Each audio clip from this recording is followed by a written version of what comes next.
when I was 9 years old, my mom took her life, and she was my everything. I didn't understand why. I knew that there was wine bottles everywhere. I knew that she was crying a lot. Everything came crashing down. I mean, there are blank spots in my memory. I remember them sitting me down and telling me and my sisters. After that, I don't know. Because of that death of my mother, I sought out others. Because of that, it led to a lot of me lying about things. It made me make decisions based on other people than what honestly I knew was the right answer or what I wanted to do, which eventually led to a life of drugs and alcohol for me. But it didn't start out that way. Alcohol, pills, prescription medication, pills that I don't even know where they came from. Who cares? Took them. Addicted to nicotine, cocaine, speed, anything I could pop, anything I could take, which then turned into physical addictions such as sex, pornography, and any other mental addiction to try to ease the pain. It just led me to be like my mom, and the more I drank, the more I thought it just would help and go away, and the more cocaine I shoved up my nose, the more I thought people liked me, or not really liked me. I could really care less. It was more just, at that point I could care less. It was more just fun. I just wanted to feel something good. There was way too much pain. So I had to find a different outlet.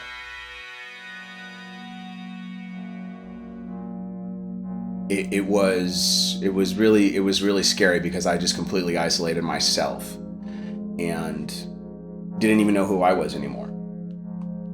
And on top of that, I had a child and I was not in his life at all. So kind of going over a bunch of different years, but it all got started with just trying to run everything myself, thinking I knew what to do when I had no freaking clue what I was doing.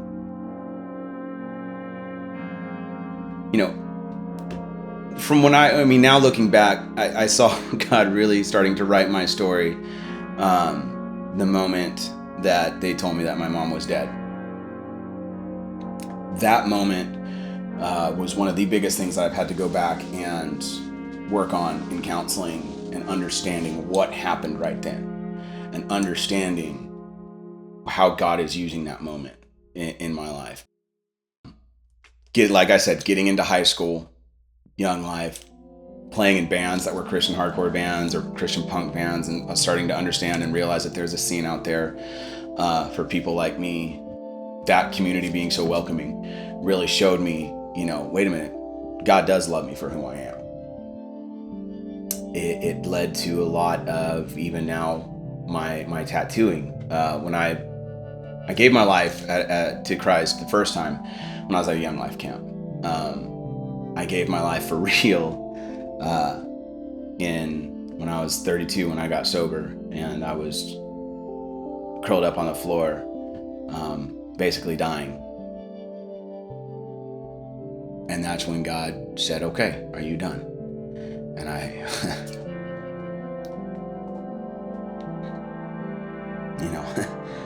said, "Yeah, I'm done doing it my way. And, you do it, because I don't want me anymore." He just wanted me to be me. He just wanted me to be who he made me, which is broken, which is, silly, which is beautiful, which is heartfelt.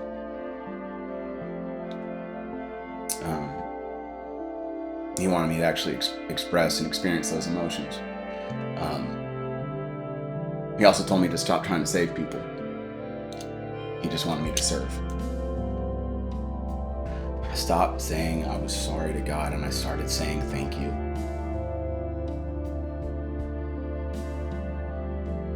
when you decide to live a life of sobriety and to really admit who you honestly are inside, it sucks. It's hard.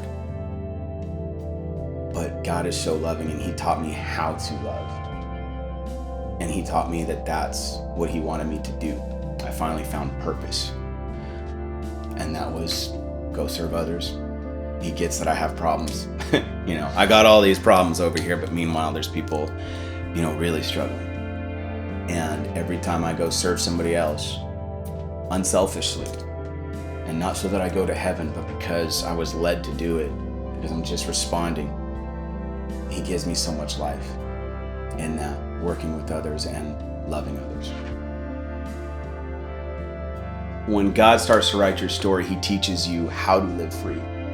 That this is not based on rules and regulations and do this and fall in line. No, God wants you to follow him and run and go experience life and try new things and take you into new areas and meet new people that you would never dream you would ever meet. I can't believe what God did in my life and how much bondage I was trying to write my own story, because I knew what I wanted and I knew that nobody could tell me what I wanted to do. My life did not get easier. It was a huge difference, but I was free. I was free from myself. I was free from sin. I was free from others. I still get trapped in myself. I still sin. I still do these things. But turning to Christ and giving it all to him and having that personal relationship with him leading my life, with him leading my music, and with everything that I am, that's true freedom. And that's what I want other people to experience for themselves. Okay. I might, and this is what happens when God writes your story.